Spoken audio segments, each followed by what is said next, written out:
नमस्ते।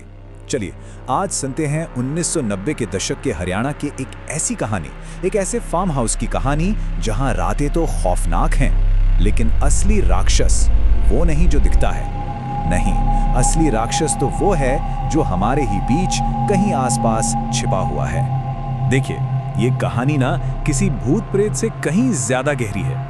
ये तो इंसानी फितरत के उस अंधेरे कोने की कहानी है जहां लालच और धोखा किसी भी बुरी आत्मा से कहीं ज्यादा खतरनाक साबित होते हैं। सच में। तो कहानी शुरू होती है एक फोन कॉल से। दिल्ली का एक अमीर बिजनेसमैन है राघव मलिक। उसको अपने फार्म हाउस के केयरटेकर राजू का फोन आता है और फोन पर राजू की कांपती हुई आवाज सुनाई देती है। राजू, वो तो फोन पर गिड़गिड़ा रहा था, मालिक प्लीज आज ही आ जाइए, मुझे लग रहा है जैसे मौत मेरे सर पे खड़ी है। और साथ में ये भी बताया कि आज रात 9 बजे से सुबह 3 बजे तक बिजली नहीं रहेगी। अब सोचिए, राघव का दिल तो किसी अनहोनी की आशंका से बैठ ही गया और वो फौरन फार्म हाउस के लिए निकल पड़ा। लेकिन फार्म हाउस पहुंचते ही राघव को एक अजीब से सन्नाटे ने घेर लिया। हमेशा जो राजू गाने बजाता रहता था वो आज गेट पर नहीं था। कहाँ गया?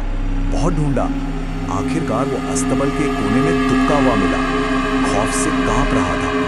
उसको देखकर राघव समझ गया कि मामला बहुत गंभीर है। राघव ने किसी तरह राजू को संभाला और थोड़ी देर बाद राजू ने उस खौफनाक रात की दास्तान सुनानी शुरू की। एक ऐसी कहानी जिसने उसकी रूह तक को झंझोड़ कर रख दिया। राजू ने बताना शुरू किया कि जब वो शाम को शहर से लौट रहा था तो उसे लगा जैसे कोई उसका पीछा कर रहा है। ठीक है, घर पहुंचा तो लगा कि घर के बाहर कोई है और फिर खिड़की पर एक हंसता हुआ चेहरा दिखा।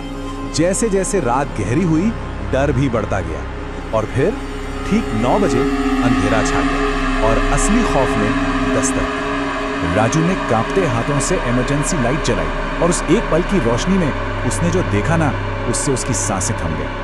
उसके ठीक बगल में एक लंबी बिना सिर वाली औरत खड़ी थी। बस उसकी चीख अंधेरे में गूंज उठी और वो भागकर पूरी रात अस्तबल में छिपा रहा।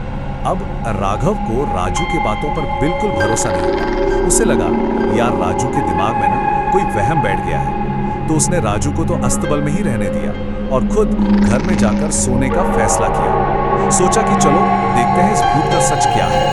लेकिन राघव का ये भरोसा, ये कॉन्फिडेंस बहुत जल्दी टूट गया।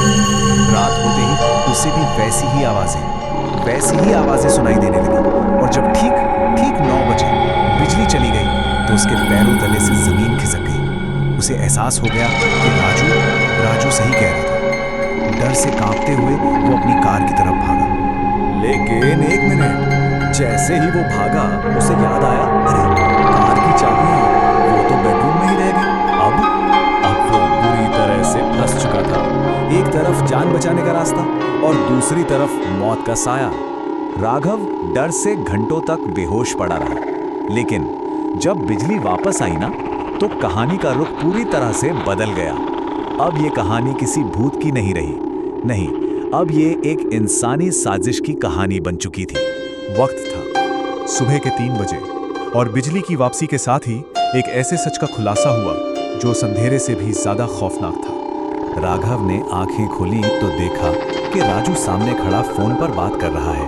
धीरे से कह रहा था, मैडम वो सिर्फ बेहोश हुए हैं, हार्ट अटैक नहीं पड़ा। बस राघव को ये समझने में 1 सेकंड भी नहीं लगा कि ये भूत कोई और नहीं बल्कि उसका अपना वफादार नौकर राजू ही था। और तभी राजू का फोन फिर से बजा। राघव ने इशारा किया, स्पीकर पर डालो। राजू ने डाला और दूसरी तरफ से आवाज आई, राघव की पत्नी मोहिनी की। मार दिया उसे। बस एक पल में सारी साजिश राघव के सामने साफ हो गई। असली खिलाड़ी मोहिनी थी। तो प्लान बहुत सिंपल था।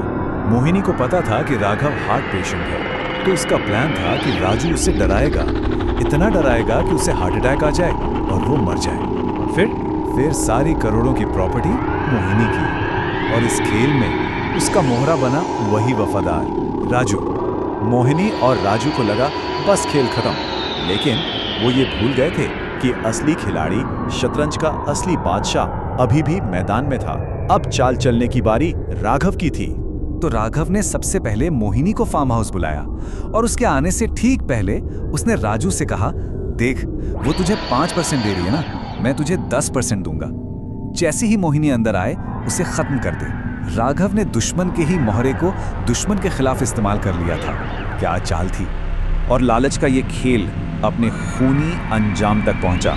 जैसे ही मोहिनी फार्म हाउस के अंदर आई, राजू ने उसे मार डाला, लेकिन अपनी मालकिन की जान लेने का बोझ और अपने मालिक से धोखा करने का बोझ वो सह नहीं पाया और उसने भी अपनी जान दे दी। दुनिया के सामने तो कहानी बिल्कुल अलग थी। पुलिस ने फाइल बंद कर दी। कहा गया कि केयरटेकर और मालकिन का अफेयर था, झगड़ा हुआ, उसने उसे मार दिया और फिर गिल्ट में खुद भी मर गया। और राघव एक दुखी पति जिसपे सबको तरस आ रहा था, सबकी सहानुभूति उसके साथ थी।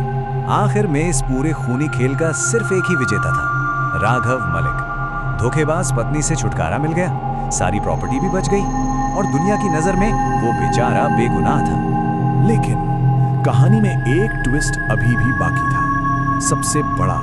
राघव ने आखिर में ये राज खोला कि जिस फार्म हाउस के लिए ये सारा खूनी खेल खेला गया, वो फार्म हाउस तो वो एक हफ्ता पहले ही बेच चुका था। यानी मोहिनी और राजू की सारी मेहनत, सारी साजिश, सब बेकार। ये कहानी बस यही दिखाती है कि लालच का जाल कितना खतरनाक होता है। जब ये फैलता है ना, तो अपने साथ सबको ले डूबता है और पीछे छोड़ जाता है तो सिर्फ तबाही। तो सवाल यही उठता है, इस पूरी कहानी का असली राक्षस कौन था? वो लालची पत्नी, वो बिका हुआ नौकर, या फिर वो पति जिसने अपने दुश्मनों को ही एक दूसरे के खिलाफ खड़ा कर दिया? सोचिएगा जरूर।